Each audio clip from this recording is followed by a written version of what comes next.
Mes sœurs, mes frères, bienvenue en cette méditation sur les textes de ce lundi 21 août 2023, en cette 20e semaine du temps ordinaire. Cherchez Jésus-Christ et marchez dans sa voie. Les textes de ce jour posent les questions conjointes et renouvelées, en effet, de la fidélité et de la vie éternelle.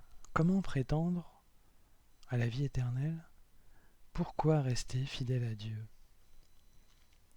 L'extrait de l'Ancien Testament, tiré du livre des Juges, montre un peuple d'Israël qui n'a connu ni Moïse ni Josué et dont la plupart des membres sont nés en terre promise. C'est une nouvelle génération.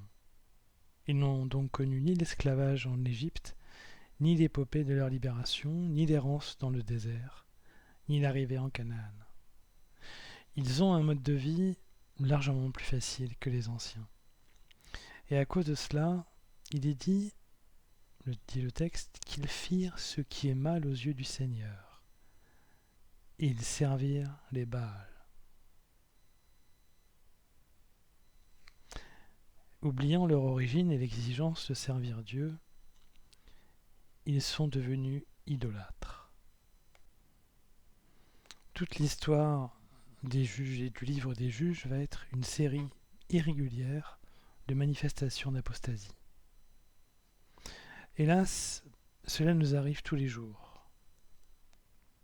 Régulièrement, nous honorons des idoles, celles que la société nous demande de servir et celles que notre caractère et nos goûts, notre éducation aussi, parfois, suivent spontanément.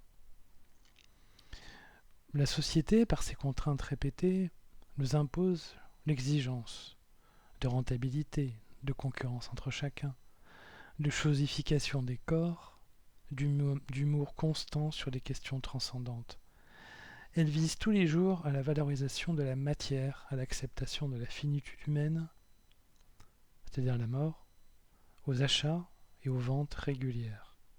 Tout ce qui dépasse le domaine non quantifiable n'a aucun sens pour elle désormais, car cela n'a aucune utilité.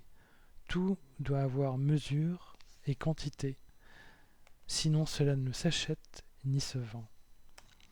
Les relations sont toujours tarifées, c'est du donnant-donnant, et la prostitution en est un archétype et un référentiel inavoué. De manière plus personnelle, nous honorons aussi ce que notre caractère aime et nous le valorisons en nous-mêmes. Nous sommes à la recherche du plaisir et nous ne sortons pas de notre ego, ou rarement, pour aller vers les autres et nous intéresser à ce qu'ils font et surtout à ce qu'ils sont, leurs espoirs, leurs souffrances, leurs prisons intérieures, leurs rêves.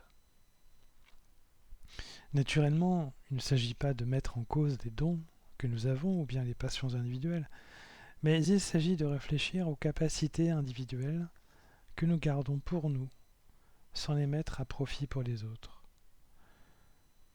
Il s'agit aussi de questionner ce que représente le plaisir, qui n'est autre que le miroir de nos désirs dans lesquels nous plongeons souvent. Que ce soit la société ou nous-mêmes, nous ne sortons pas de notre prison. L'autre n'est pas celui qu'il faut aider parce que c'est bien de le faire. L'autre est celui qui me sauve parce qu'il m'aide à sortir de moi-même et de mes représentations, la plupart du temps erronées. C'est avec sa rencontre que j'atteins une forme de vérité, car en sortant de moi-même, j'entre dans une relation plus stabilisée et plus objective. J'y vois mon frère ou ma sœur, j'y vois Dieu et j'y vois moi-même.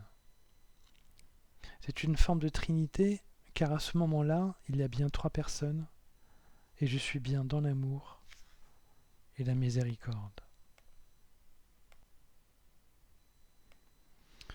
Les plus belles expériences existentielles qui m'ont révélé qui j'étais profondément, je les ai faites en relation. Enfant, j'étais en relation avec la nature par des errances solitaires, dans les bois et les forêts, aussi souvent que je le pouvais, et plus tard, jeune adulte, dans des errances urbaines de métropoles françaises et étrangères.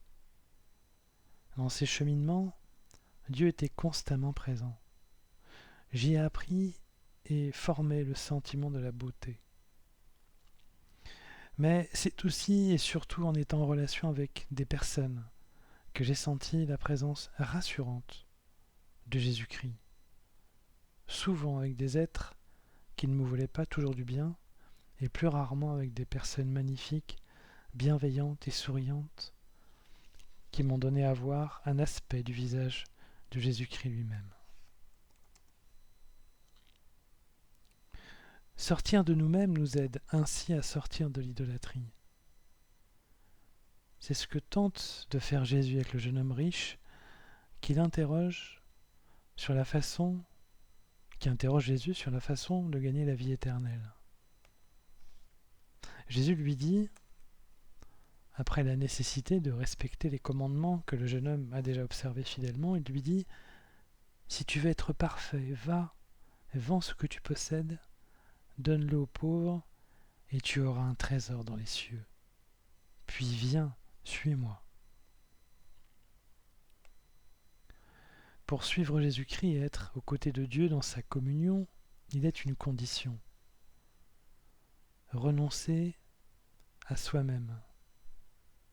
Renoncer à soi-même, ce n'est pas seulement une exigence morale ou philosophique, c'est aussi une exigence matérielle, car la pauvreté réelle amène à tout attendre de Dieu. Alors bien sûr, cela ne veut pas dire que les pauvres doivent rester pauvres et qu'ils doivent être plus nombreux, ce qui serait une catastrophe sociale et humaine. Cela veut dire que celui qui veut vraiment suivre Jésus-Christ et se rapprocher de la communion divine doit vouloir un véritable renoncement qui passe d'abord par le renoncement à un confort matériel. De cette nouvelle vie choisie doit naître de nouveaux désirs dont la satisfaction dépend entièrement de Dieu, comme le demande Jésus-Christ, et comme l'a fait à sa suite saint François d'Assise en prenant cette exigence à sa racine. La réaction du jeune homme riche a été d'une grande frustration, pour lui et aussi pour nous. Il est dit, le jeune homme s'en alla tout triste, car il avait de grands biens. La pauvreté n'est pas une garantie de pouvoir suivre Jésus-Christ, mais elle fait sauter de nombreux obstacles. La richesse, en revanche, n'aide pas à nous libérer de tous les liens qu'elle a engendrés et de toutes les attentes qui sont finalement comblées par elle directement sans le demander à Dieu.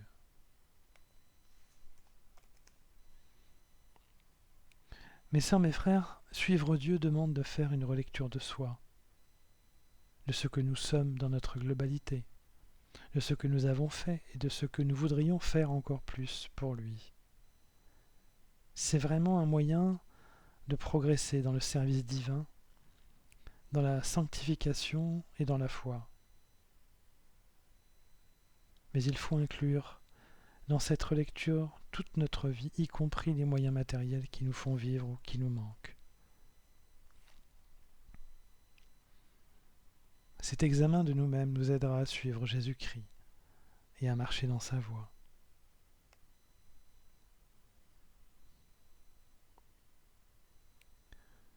Mes sœurs, mes frères, après cet instant de méditation sur les textes de ce jour consacrés à la recherche de Jésus-Christ et à la fidélité qui consiste à marcher dans sa voie, je nous invite à la prière.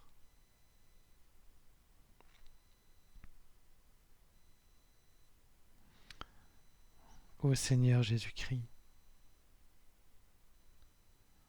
je me tiens devant ta croix, qui est le rien et qui t'a donné le tout. Aide-moi à renoncer à moi-même. Ce que je suis, ce que je fais, ce que je pense, est comme l'herbe soufflée qui s'en va. Si je ne sors pas de moi-même pour aller vers toi. Fais-moi pauvre. Rends-moi humble. Habite en moi pour que je grandisse enfin, et que j'aille fidèlement vers le Père, vers les autres, et vers celui que je connais bien mal, moi-même. Hier, j'étais au seuil de la vie. Aujourd'hui, je suis à tes pieds. Et demain, je serai dans ta voie. Amen.